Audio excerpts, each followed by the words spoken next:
fluorocarbon, and there's very seldom any of them that are as floaty, fluffy, supple as a monofilament tippet. So go ahead and use your monofilament leader to a monofilament tippet and run that monofilament tippet on whatever knot you're comfortable with that is not a hinge.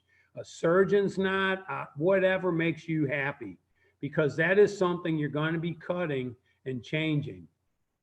So let me check here. I guess the next thing I'm going to ask at this time before I move on is, do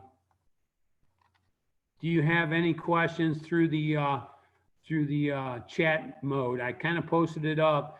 Don't raise your hand or speak out loud. Use the chat. It should pop up on my screen and I can answer any questions. Okay, so on the tippets that being wispy and the mono, one of the other things about monofilament, when you're fishing the tiny, teeny weenies that a lot of times you do at Bennett, not so much on Blue or Mill or any of the other places, but when you get out into these trout parks where they got this humongous amount of pressure on them, like Westover, then you're going to want to fish and you're going to wind up fishing a smaller fly. And where your monofilament really comes in is it'll float up in that film. It won't refract that light and make it bounce around, okay, so bad. It'll kind of match with the water and the ripples on the water, but it won't pull that fly under. It won't sink down and pull your fly underwater. That is amazing. One of the things that also you have to be aware of when you're using anything, but what I have found with the monos on the leaders and the tippets, when you pick your fly up after fishing it for a while, when you pick your fly up, all of a sudden it sucks underwater and comes to you before it comes out of the water because it's following that fluorocarbon leader and tippet, and then it comes up out of the water. Well, hell, you just drowned your fly. So when you're using monos, that fly has a tendency to lift up off the water when you pick your cast up versus going submarine. So there's one of the other bigger benefits that every time I see that happen, I just shake my head that you guys are doing it to yourself. I've got recipes, John, for my leaders. I have a recipe for a smallmouth, largemouth, and my 9-foot and 8-foot rods. I can post them up on our group IO if that would be okay for you. I don't have them offhand right now. And I will tell you this, when I do sit down and make my leaders, I usually make 10 of them at a time because I do all the blood knots and super glue them and all that kind of stuff. And that's one of the things I learned a long time ago about getting your knots to slide through that tip top. So I'll post that up. Thank you. That's a great question. So before I move on, let me see what else questions we have here. Okay, describe your tippet portions. Do you have a brand of tippet? Yeah, I do. I like the El Cheapo. I can't think of the name of it, but it's any monofilament that you might need. Feathercraft carries monofilament leaders and tippets. Doggone it. I can't think of offhand. I should have wrote it down. Great question. I'm sorry, but it doesn't matter. Monofilament's monofilament.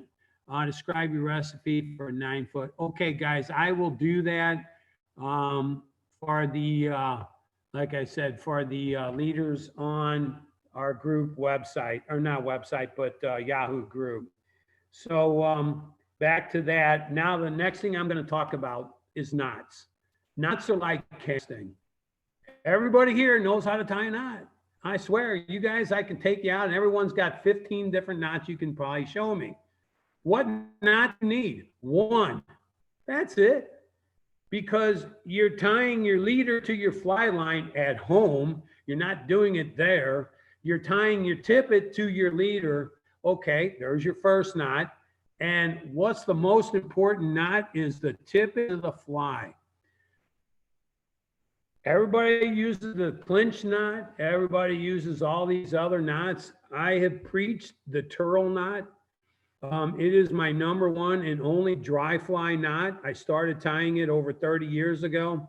I don't know where I saw this knot to learn it. I'll be very, very honest. It is a simple knot and it is the most perfect dry fly knot there is.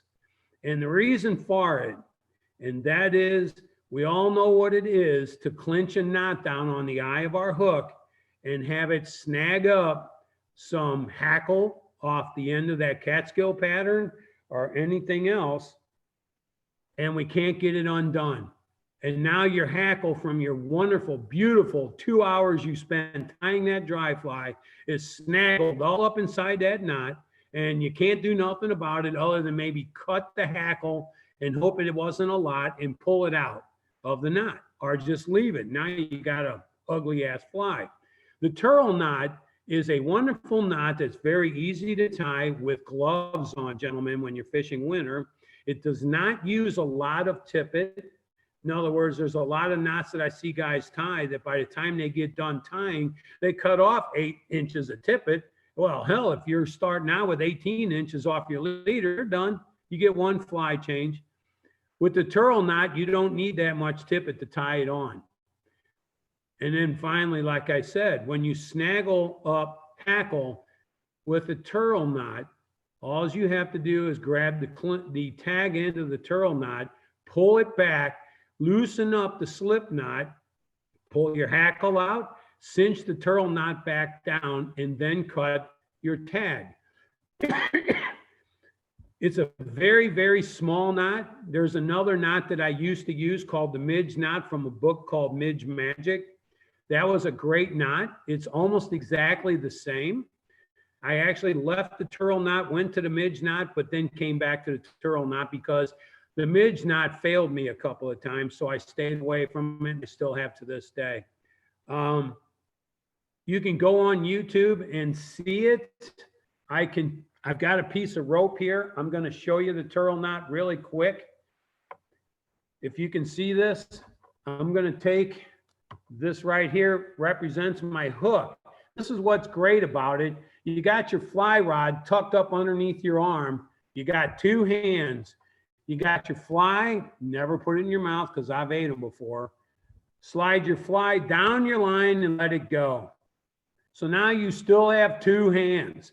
You're not holding your fly. Your rod, of course, is under your arm. That's the one first thing good about a turtle knot.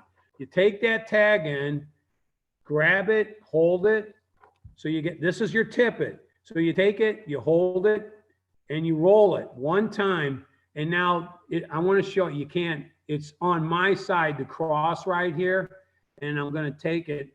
So I'm sorry, it goes the other way. As I go to the backside, I take the tag in, go through that loop that I'm holding, and I've created the second loop here with this finger, pull it through. I'm done. That's it.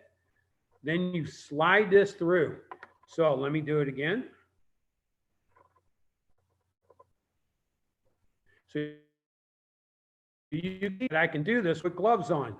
I don't know if you can see the overhand knot, but there it is. And that's all I'm doing. Here's the line that goes to my rod that the fly is on, and there's the tag end. You can see very little of it's being wasted. You take your fly through the loop, pull the slack out. Ooh, almost knocked my water off. Pull the slack out. Now you've got a loop to your, now you see all this hackle. So when you cinch it down, boom, it's cinched. This rope doesn't really cinch very well. There you go, it's cinched.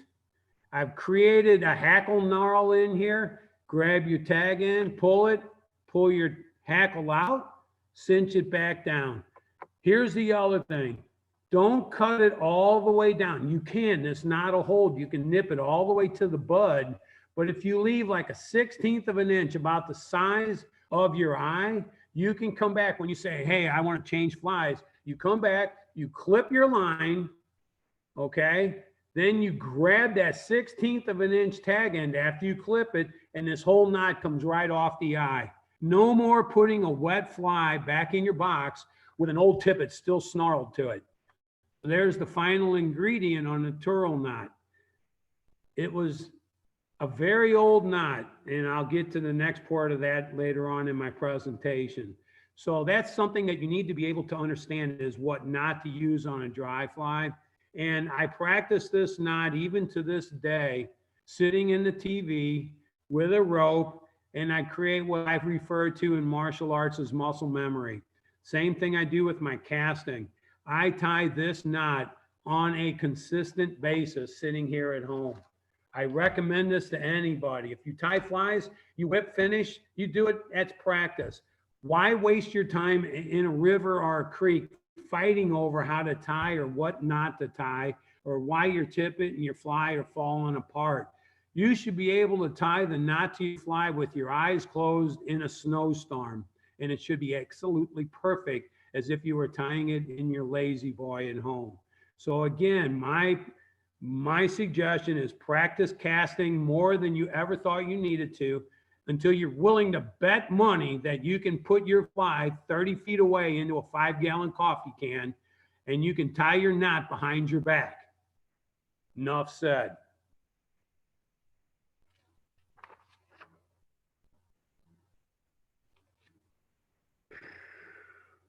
I kind of got away on myself here, but yes, you can, like I said, you can find videos on YouTube for tying the turtle knot. It's in not all knot tying books. I was shocked that once after I spent a long time looking at all my knot books for the turtle knot because I never knew what it was called. I didn't know anything about it, but I finally found it in one book, and it's called the turtle knot. So the next thing I want to talk about is something that seems to not get talked about, and that's fly dressing. So when I'm out on the stream and I see a lot of these guys around me at Bennett, and I'm watching them throw dry flies, and I see them dressing their fly at the creek, and I just kind of watch them out the side of my eye. And I've seen guides do this too. And I mentioned one to Vicky, and she couldn't believe it either that this guy did it. But one of the things that is so important is dressing your fly. And I want to say that as a tire, and some of you guys may not be tires, so it's no big deal. But as a tire, it starts at the vise.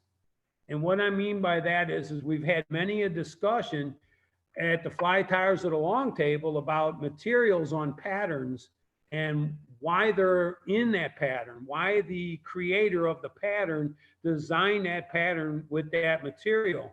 So I want to say this, when you're doing a dry fly, always start from the hook and think to yourself, what is it I want this fly to do on the water? I want it to sit high in the water. I want it to be iridescent with the sun and the light. And I want it, most of all, repel water. Repel it, not soak it up. So when I'm tying, I like to use water mammal fur like muskrat and beaver. I mean, my goodness, use duck butt. We were talking about CDC last night. The thing about it is when you start at your vise and you start incorporating materials into your own personal patterns that do not absorb water, they're going to float for you better than a pattern that has squirrel or some kind of synthetic that just soaks up water like a cotton t-shirt. You're just defeating your purpose. So it starts at the vise. Once you've completed it, fly fishermen have been using silicone since the 40s. It is not something new. Dry fly fishing has been around for hundreds and hundreds and hundreds of years. Once man learned that trout come up to a dry fly, and they've always strived once they've done that and realized that to get their flies to float on the surface. So in the 40s, probably around the time of World War II, when WD-40 was invented and all that stuff, silicone was starting to be incorporated into materials to keep dry flies dry. So there's a lot of different brands on the market, and I'm not even going to bring them up because everybody here probably has 4 different ones in their vest. But what is the deal? The deal is when you got your fly in your vise, that's the first time you want to use silicone on it. Any kind of liquid silicone from Scotch Guard to Fly Right is a brand sold by Feathercraft that are all different silicones. Mucilin makes a liquid silicone. You want liquid, not a paste. And you take and soak that fly like a sponge. You soak them up. I usually tie a dozen or 2 dozen, and I get a little coffee cup, not something I'm drinking out of, but a little cup, and put all the flies in there, and then just hose them up with that silicone, and they float in there. They sink to the bottom. I pull them out, put them on newspaper, and let them dry. They need to dry for 8 hours or more before you get to the stream. That's your first treatment of all your dry flies. Here's a note. I fish pheasant tails in the film. I soak my pheasant tails with silicone. I just fished with Steve and Joe at Bennett off this crazy handicap ramp off below the dam. And I fished pheasant tails out in the film that were soaked in silicone, and that bubbling from the dam, those pheasant tails floated up in the top of the water like a dry fly. It was awesome. And they ate it. So that's the first place you start. It must be a liquid silicone, your brand. Soak your flies, let them dry 8 hours or more before you put them in your box and go to the river. Okay, now you're at the river. You got a couple of different things here. First thing I want to say is this, and I've seen this done a million times. Do not fish a dry fly and then put silicone on it.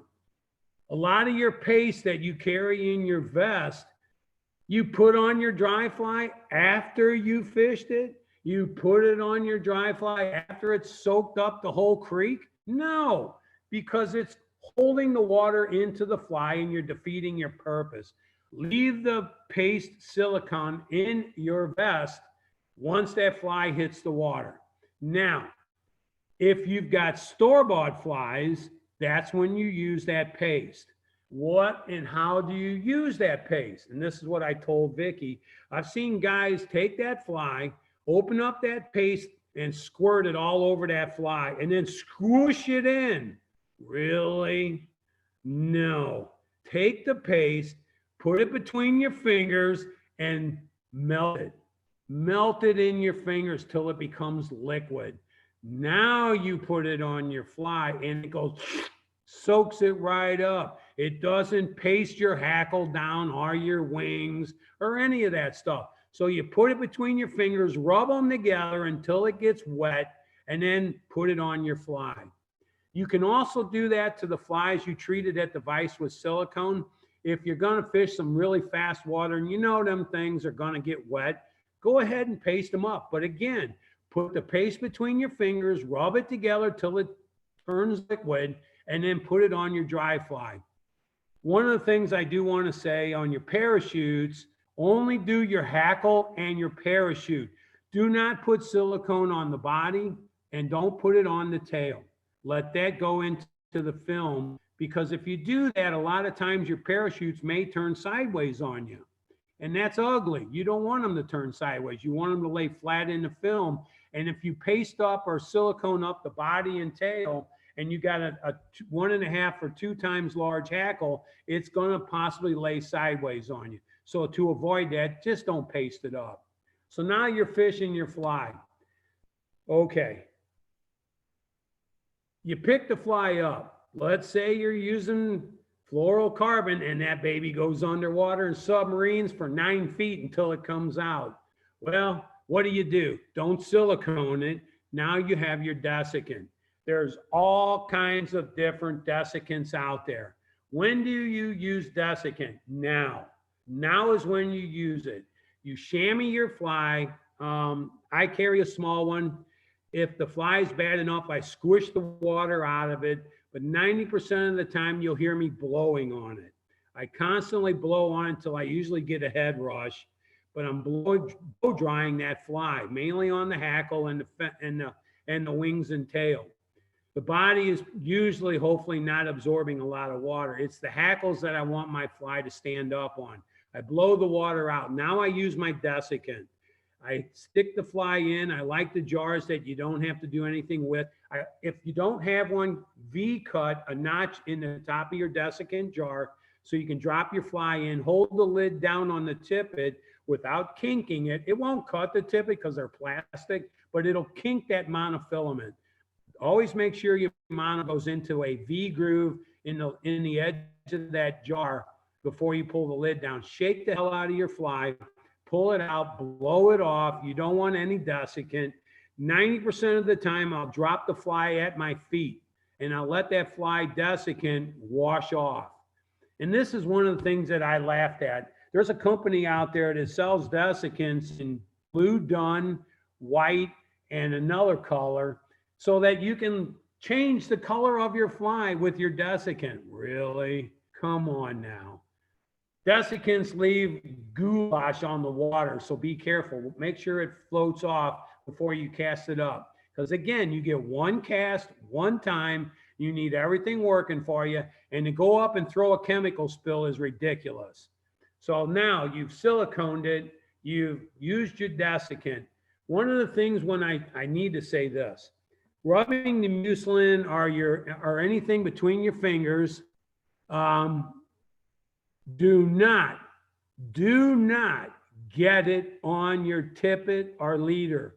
I have heard people tell beginners to grease up your fly line, grease up your leader, grease up your tippet. And all you're doing is putting it up there, and when the sun hits it, it reflects like a dead-gone mirror. It just shoots out light in all directions, just the opposite of what you want it to do. If you're using light monofilament wispy, it's not going to pull your fly down in the first place. It's only when you're using that other crap that pulls your fly down that you think you got to use some kind of silicone. Do not silicone up your leader or your tippet. Stop. Wives' tale. Don't ever do it again. If you do, it's your business. Me personally, I need everything working for me, not against me. And that's all I'm talking about. I got a question here. What do you think about using an Avidu dry fly patch? Al, that's pretty much what I'm talking about. Yeah. Mine is so old, it's black. I can't even begin to tell you. It's leather with a chamois in the middle. It hangs off, and I just pinch it and squish my fly together. The problem with it is, though, I will say this, as much dry fly as I do, it's usually used up soaking wet within an hour or two. So I wind up using my shirt sleeve or my coat or something like that to dry my flies. Any other questions before I move on? Okay. We did talk about apparel. One of the things on the apparel side, I do want to talk about real quick that I didn't touch on, and that's waders. Have you ever seen rubber band method of drying? No. I'm old school. I don't need a rubber band to dry my fly. I'm sorry. I'm not going to spin it. I'm just going to go back to the day that I was tying with big wings, and Joe Amminetti said, you're going to helicopter your fly and put knots in your tippet. Now, I'm not into any of that. That's kind of kinky, I think. Damn. Next question. No, that's not it. Okay.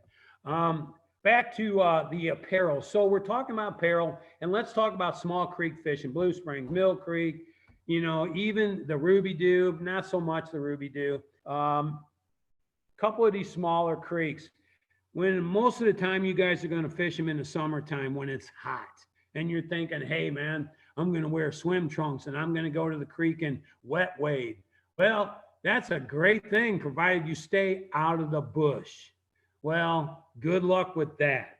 So what I've learned over the years from man-eating critters, man-eating alien insects like ticks and chiggers, and I swear they are, and they grow twice as big at Blue Springs, I wear chest-high waders, even if I got swim trunks on. Here's the reason why.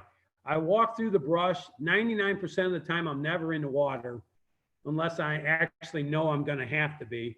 But I'm usually up in the brush behind a tree or something like that. And that's where all those little man-eating critters are. So I wear waders.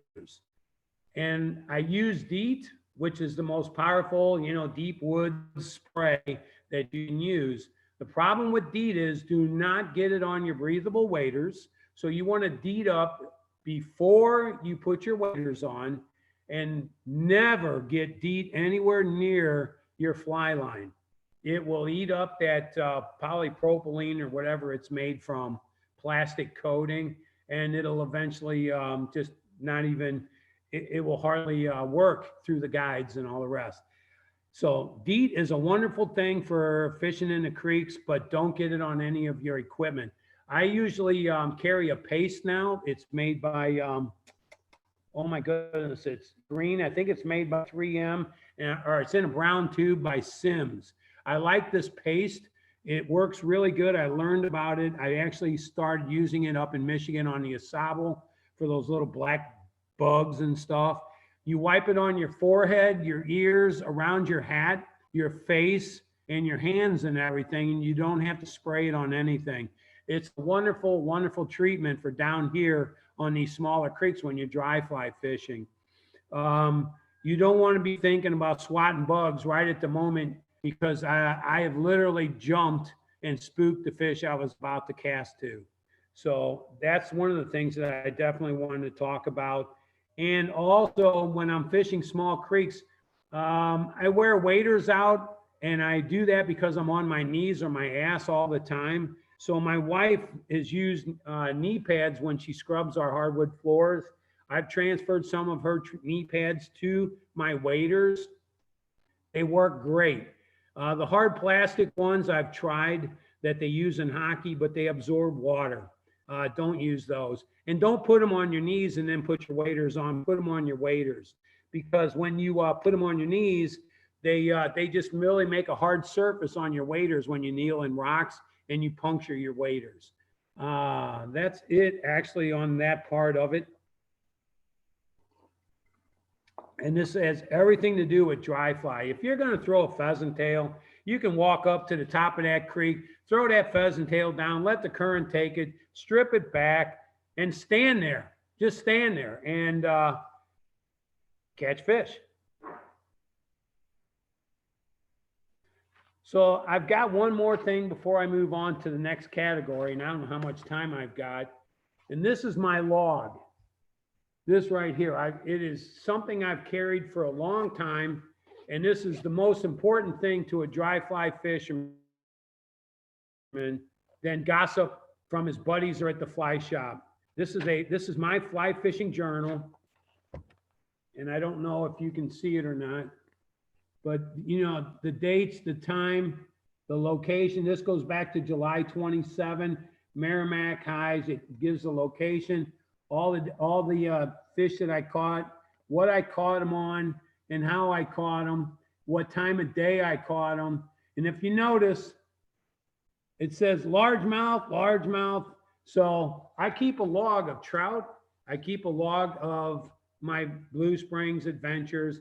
I don't do it so much at Bennett, I'll be really honest, or any of the trout parks, because they're just so predictable. But when I'm getting to places like Mill Creek and these other places that you like to go to, you really need to keep a log.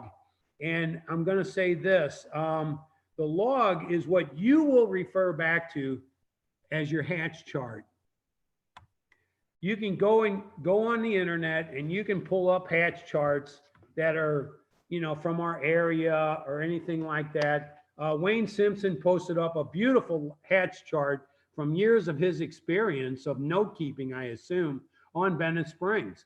Excellent. He put it on our groups, and I really want to applaud and thank him for doing that, because a lot of times personal hatch charts are just that, they're personal. Sometimes most guys won't even share them or let you know they do them. If you're going to take fly fishing with a dry serious, you need to start writing your exploits down. And what's going to happen is you're going to come back a year later, and all this googly gob about what fish you caught and all that isn't going to be what you look at. What you're going to look at, the most important things that you want to keep a record of is where and when and how. What fly you used, what time of day you used it, Was the sun on the water? And back to that temperature thing again. Okay. And was it successful? That's all you really are looking for when you look at your hatch chart. And since I call it a personal hatch chart, what's taking place is these are your flies, the way you fish them and where you fish. So that personal hatch chart is so important to you than anybody else. So you can look at other people's hatch charts, but when it comes down to you personally, it should be nothing more than a guide to start building your own. So keep track of what you've done. And I don't care. I've stopped writing in this book after I've got my lakes. I've got a spreadsheet on my computer that has every bass that I have caught, when I caught it, when I stocked it, what size it was, what it ate, and so forth. So my hatch chart for my lakes are all on my computer on a spreadsheet. Okay, I'm done with all of that. Any questions before I start to finish up? Okay. So now I've given a little bit of what I refer to as trade secrets. And I'm sure you guys were all hoping for dry fly recipes, patterns, or whatever.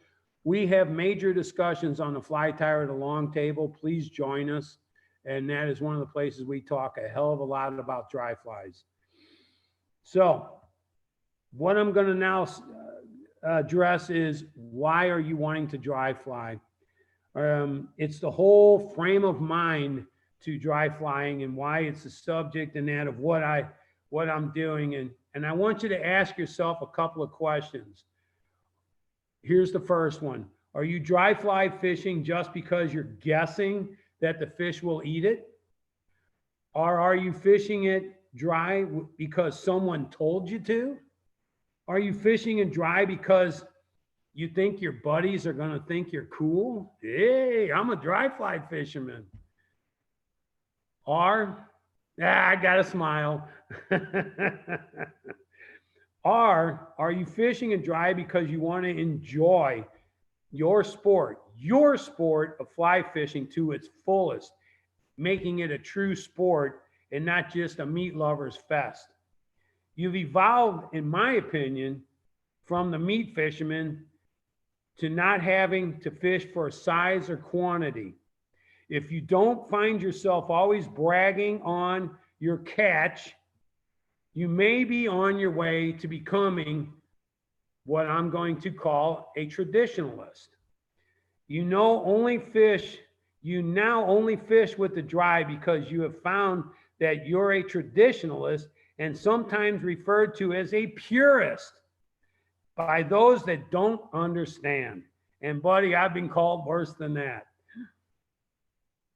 Is this the one and only way to fish? Fly fish? No, no, no. This is the way you may want to fish and evolve up to, because as you move out of streamer fishing and nymph fishing and glow ball and gut fishing and counting all your fish and measuring all your fish, once you put that aside and you start stalking the fish, you start laying out a game plan to catch a fish. You want to play him on his playing field. You want him to take that dry unbeknownst to him that it's any kind of a imitation. Sure, you're thinking nymph fishing or underwater fishing. Well, they don't know it or they wouldn't take it. Oh, baloney, they eat pellets.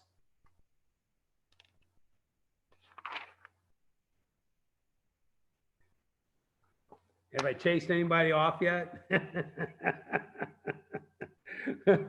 All right, so once you've got your personal parameters set, meaning the rules and all that stuff, now you start trying to fish inside those parameters. So you're asking yourself, now, where do those parameters come from? Well, they're going to come from other traditional dry fly fishermen. They're going to come from what you in your heart feel is the right thing to do and the right way to fish. Not because your buddies say to, not because you're trying to impress anybody. It's because you get up in the morning and you go fishing And when you go to Blue Springs Creek, you know you can drop a seine in and catch every fish in that creek. You know you can throw a pheasant tail and drag a woolly bugger through that creek and catch fish, if that's what you want. But do you want to get there, get down, find that fish so he doesn't see you, doesn't know you're there, sneak up on him, stalking from behind, and take a moment and watch what he's doing. Figure out his play. Look at the bugs. Look at the bugs on the trees, on the weeds next to the creek. Look what's dead floating in the water. Start creating the game plan of your strategies. Now you're moving into what it is to become a dry fly. You get one cast, not because anybody says you get one cast. You get one cast because that's what the fish says. You spook him after that.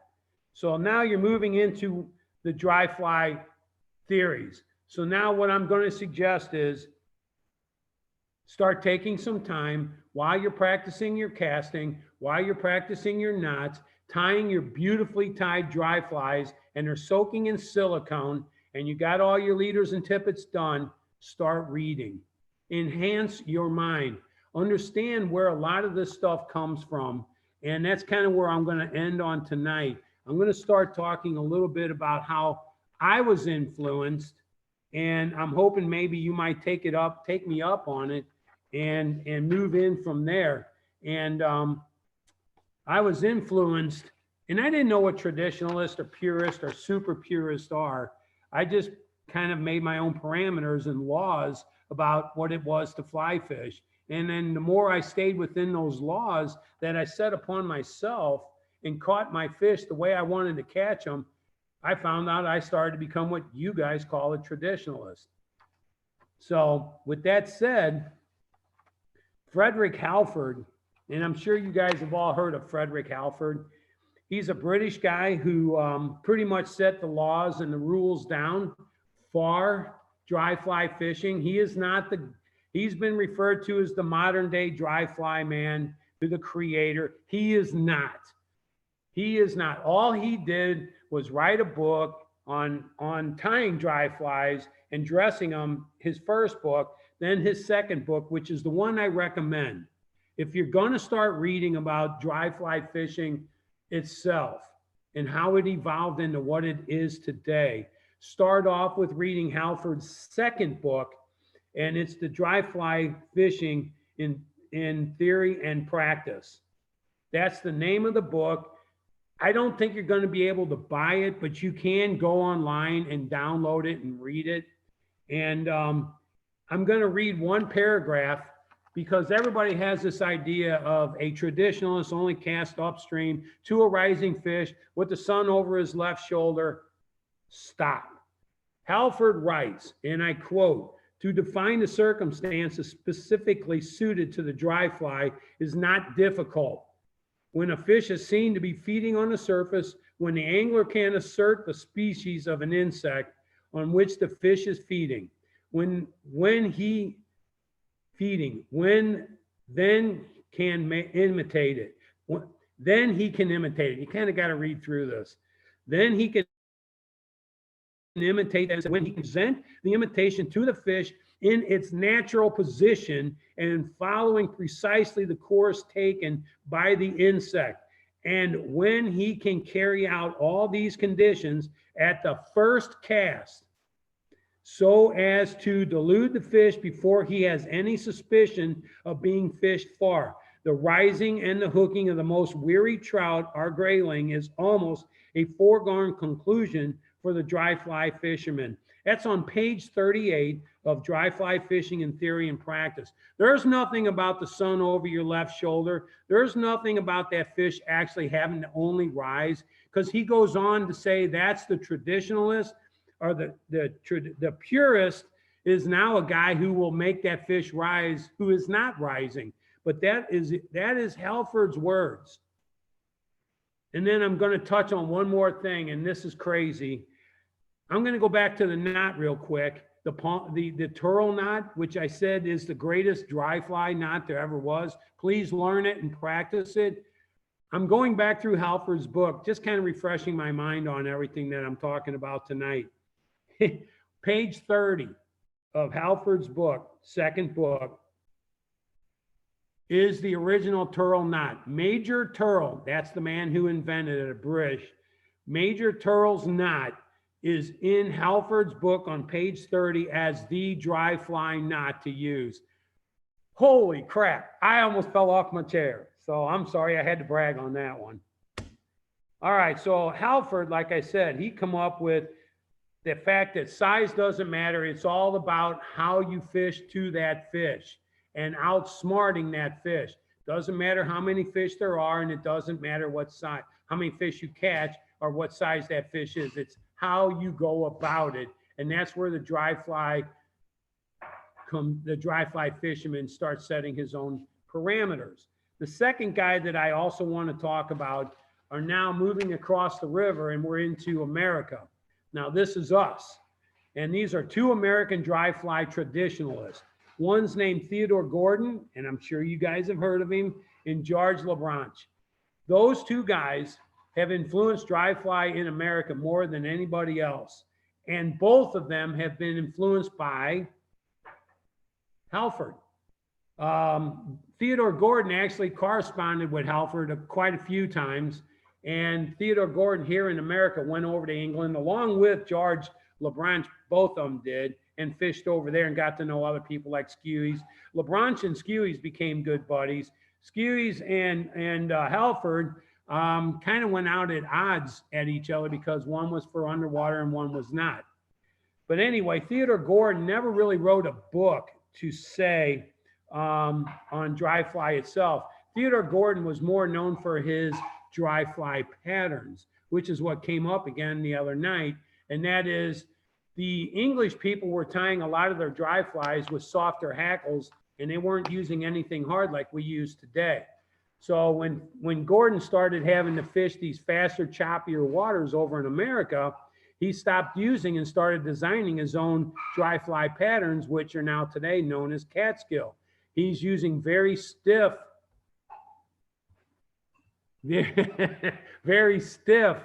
hackle to make that dry fly sit up on the water and flow through those really choppy waters. Now you got to remember, this is in the 1800s and they didn't have silicone back then. They were using other things that were just downright nasty. So that's pretty much what Gordon was known for. And of course, you got the Quill Gordon and all these other things. His influence on me, Halford's influence for me was the methods that I fish with, that I started out fishing with as a dry. As I migrated from the nymph fishing and the streamer fishing and filleting my trout, I moved into dry fly fishing once I started understanding what Halford was talking about, and I started setting those parameters. Gordon comes along and he influences my tying, and he's now showing us how to tie dry flies that sit up on the top of the water and reflect on the water like a bug, either emerging or lighting and laying eggs or anything like that. And he really gets into the anatomies and all different bugs and all that kind of stuff. There's really, I can't think of a book that I'm going to tell you to buy or read that's a Gordon book, but I will say this before I get lost here. These books here are cheap. Theodore Gordon, and here's Halford. Here's Theodore Gordon. Here's Halford. These books are done by Scully, and he was the curator of the Fly Fishing Museum. And I bought all mine. I've got a full library. They're shorter books because getting the originals I can't afford, and they're too hard to find. But these books are kind of like everything put together, and they're cheap. And I got all of mine from Tom over at Hardgrove. But you can go online from Amazon and buy them. But if you can support a local fly shop, please do. But so you can get Gordon's book there and read about him and his exploits. And like I said, Shirley, he writes his own ideas in the fronts of them. So I'm going to move on to the guy who influenced me the most. And I'm going to tell anybody here that's going to want to be and go up to the next couple of levels of dry fly fishing to please by George LeBranch's book. His book that I've talked about in the past, and I'm going to hold it up, The Dry Fly in Fast Water. This is an American author. This book was published and done in 1914, okay? This book belongs to the club, by the way. It's a great book, hardcover. I think produced by the Fly Fishing Museum, and this book's available through the club if you want to buy this one book. And I really, that man right there has influenced me tremendously on my dry fly fishing here in Missouri, on Blue Springs and Mill, because he is 100% small creeker, up creek, everything has to be. I'm just going to say, today I fish our local small wild streams the same way I fish the trout streams in other parts of our great country. And I fish my dries as George LeBranch talks about in his book. When I have a trout, take my dry in the manner that I have created in my heart of how it should be done. I have reached the personal perfection of dry fly fishing. And it started with Halford. It goes through Gordon's patterns and into this man's techniques and discussion. I want to make another statement. If you look this man up on the internet and read any bios of him, 90% of what they talk about is how amazing he cast. He is one of the best known casters ever. Traveled the world demonstrating fly casting, won more awards in fly casting. So I cannot stress the fact of practicing your cast before you ever get to the stream. I have another question here. Wrap up soon, lost a few people. All right, Al, thank you. I'm actually about done. In conclusion, that's pretty much all I got. Practice.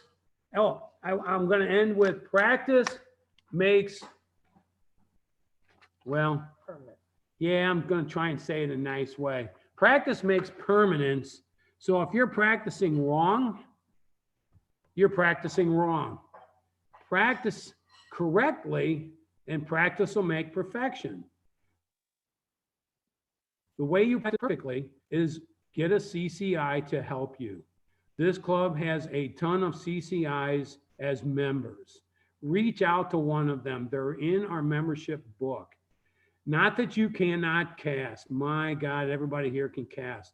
But when you want to start making a fine, detailed cast, you want to do a reach cast, a steeple cast, tons, and they got all these specific scientific names.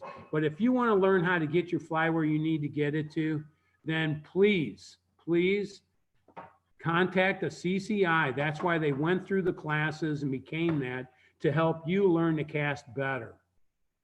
And that's what our club has to offer, and I highly recommend it. Once they teach you how to cast and fix your mistakes, then go home and practice. Practice, practice, practice. And I can tell you, I know one, Bill, will ask you to video your cast, send it to him through the internet. He'll analyze it and get back to you and fix you without even having to see you one-on-one. I'm sure he will. So that ends and concludes my presentation on dry flies.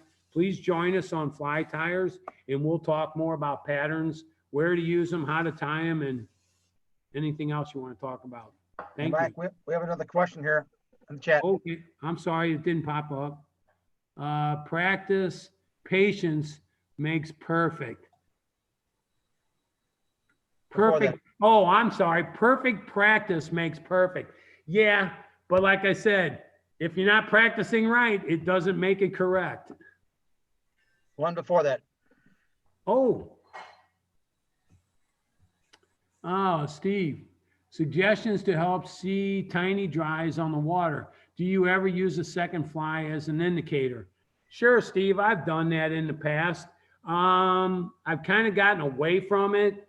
You know, like my root beer emergers and that, those things I don't see on the water. It comes to casting. I can see the fly in the air as I'm casting. Watch your loop. This is the only advice I can truly give a guy who's fishing teeny weenies. 32 spinners at Bennett, size 32. Spinners are awesome. Can you see them? Hell no. What you do is you watch your loop. When you're casting, watch your line, watch your loop. And as that loop unwinds, watch it go all the way through the leader, go to the tippet, and then as it lights on the water, there you go. You've got a specific area just to watch. Now remember, they're in the surface, so what are those trout going to do? They're going to hit that top. If there's a ring or a slam or a splash, think, set the hook. Use your wrist. And if it's not there, let the rod drip back down. Let the fly continue its drift. That's the best advice I got. I have a long time ago used the 3M line that had the pink on the end of it for indicators, and they were nymph lines. I used that for my fly line because they were designed actually to pick up off the water a lot easier. And I got away from those too, because like I said, I stay more with what I'm using now as dry flies. And besides that, the line that was painted orange, I cut off anyway. There's another question. No. Well, let's see here. Read the one before Steve Garnett's question. Okay. Wrap up soon. Lost a few people. Suggestions. Perfect. That's all I got. Well, thank you, Mike. And thank you, everybody, for joining us tonight. The question was, if the Terrell knot is so good for dry flies and it's easy to tie in cold weather, can you use it in place of a clinch knot for other flies like, midges and subsurface flies? Yes, sir. I don't tie anything else. I tied the turtle knot on my bass poppers, my deer-haired flies. I'm talking big-ass flies, I use the turtle knot. If it's going to hold any kind of a trout, it's going to hold any kind of a bass. Again, practice makes permanence, and each and every time I tie that fly on a bass line or bass fly, I'm practicing for my trout. Why put something else in the mix? So to answer your question, yes, sir, it'll work on anything. Anybody else? Mike? Yes, sir. You still have not answered the question. What came first, the soft tackle or the dry fly? Now, we're not talking about the chicken and egg. We're talking about the soft tackle or the dry fly. Depending on what side of the stream you're standing on.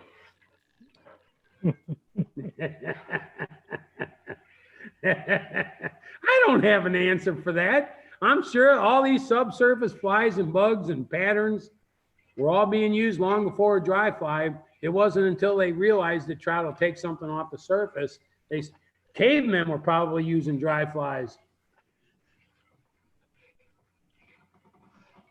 All right, guys, is that it? Is that it? No more questions? Let the man rest. Mike, thanks. You bet. Thanks, Mike. I will post Good up job. I will post up my leader formulas and my PDF on my presentation with the books and that, if anybody wants it. Also, Hey, can I ask one more question? Sure. What if you're switching back and forth between wet flies and dry flies? You got the mono leader on there.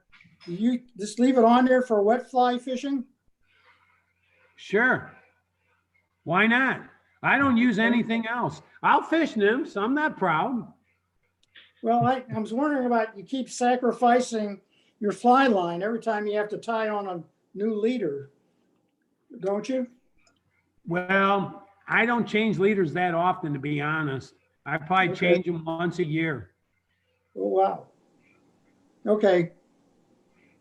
Thank And you. again, and let me just say this real quick. The lines that I'm talking about, I cut down or for specific uses when I'm on these small creeks because I don't have a lot of room to cast. Which I also left off when I dry my flies, and I know you probably see me do this at Bennett. I do what's called the lasso cast, where I'll pick the fly up and put it over the top of my head, and I'll just lasso it around in a circle and then cast it out to where I'm going. That's how I dry my flies. I don't keep whipping it back and forth because 90% of the time that's going to jump up on something. And so cutting my fly line like what I described, I do that like on my zero and triple odd. Now, when you're at Bennett, you don't really need to do that. So don't do that there. There's no reason for it. It's, again, these are specific tools when I'm dry flying. When I go into the zone and I get in, I want to be zen like, as Al would call it. I fish a certain way with a certain rod at a certain location, and that's it. And that is the equipment that I fish with. I got a couple more questions here. I'm sorry. Priscilla, is there a template in the journal page? I don't know. I don't know. But like I said, everybody creates, Priscilla, everybody creates their own leader lengths that fit their casting. I've created mine over the years. It's kind of like your own hatch chart. And I can tell you them, I will post up the materials I tie my leaders from, and I'll talk about the knot if you want on the group, not here because we're about done. And then I'll let you make your own with the understanding of what you're trying to achieve. See, that's where a lot of people go wrong. Just to knot up a leader and not understand why you're doing it doesn't achieve anything. So we can talk about that too. Hey, Mike. Yes. No, it's not a turtle fly. Who said that? Jerry. Yes. No, turtle. Turle. Turtle. Major turtle. Thank you. Major like a general and a lieutenant. He was a major turtle. I thought you were saying turtle. I don't think you'll find it on YouTube if you look up a turtle knot. Well, I didn't think so. Now, I do know that on YouTube they tie it differently than I do. And that's only because, like I said, I'm sorry, Jerry. Hold on a minute. She was asking about my journal book. Right. The journal book. It's store-bought. It's fish pond, but any kind of log. I actually, here's another, this little guy. Oh man, I got too many things popping up. On my first journal, here's my little guy journal. And this thing goes way back, and you can see I just write in it. And so these are actually the stockings of my lake. So you can see how I write in it, keep track of everything. Vicky bought me this fish pond years ago. Well, in 07. And I got to say that I used it for a long time and then got away from it. And I'm back to it again because what happened was it got put in a different car and I missed it so bad. But I want to, before I go away, I got Al on here and some of the original guys. They're talking about these brown trouts and all that. But I found here, let's see here, September 15th, 07, Mill Creek, Ozark fly fishers, Ruby Dew fly fishers, Heart of America fly fishers, Mid-Mo TU, and Crystal City fly fishers. It was 70 degrees, very little, did not fish. Mill Creek, what'd we do? Met with Nick Girano, MDC biologist, and Mike Cruz from MDC Cold Water Trout. We built 13 sky hooks to be installed in October, the week of the 22nd. 41 people walked, 41 people worked, and 21 of them were Ozark fly fishers. Also collected bugs from the water. These are overhangs for making underwater cuts. Trout can grow and spawn and get cover under. That's in my book, and that's what Ozark did back then. And I've got another one here from August that Al, and I list all the people. I think it was, where to go? Hold on. Dry Creek Bad. I've got the one that's got Al, and here we go. Met with biologist Jennifer, agent to sign the contract to adopt 4 miles of Blue Springs Creek for Stream Team 31. Al, Bob Temper, Wallace, Marty, we all know Marty, my wife Vicky, and myself were there to represent the club. And that was April of '07 when we adopted Blue Springs. And those are the people that actually were there at that time when Stream Team 31 became active on that day, because we reinstituted and signed the contract with the Forestry Department and the MDC, and that's in this log. So yeah, you can buy this log from the, I'm sure like it's different now, but Fish Pond makes a great log with all the categories to write down what you need to write down. You want a what? A template? Well, I guess I can scan one and put it up. I can do that for you. Let me scan it for you and put it on our group. Is that what you'd like? Just say yes. Yes.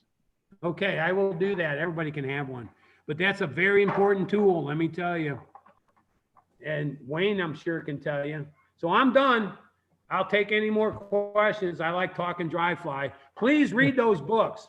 And if you want to buy this one from the club, I have the book. I'm guarding it. I have an original copy from 1914. So trust me. But Jerry Kniepman is the guy that'll set the price. But I recommend you buy this book. Buy this book and author, but if you want, buy this specific book from Jerry in our club. That's it. Anybody else? Well, Merry Christmas, everybody. I'm signing Yeah, off. Merry Christmas. Merry Christmas. Thank you all. Mike, thank you very much for all the knowledge you passed on. Thanks a You lot. bet. Appreciate it. Merry Thanks, Christmas, Mike. everybody. Okay, guys, Thanks, thank Mike. you. Thanks for your patience. Hey,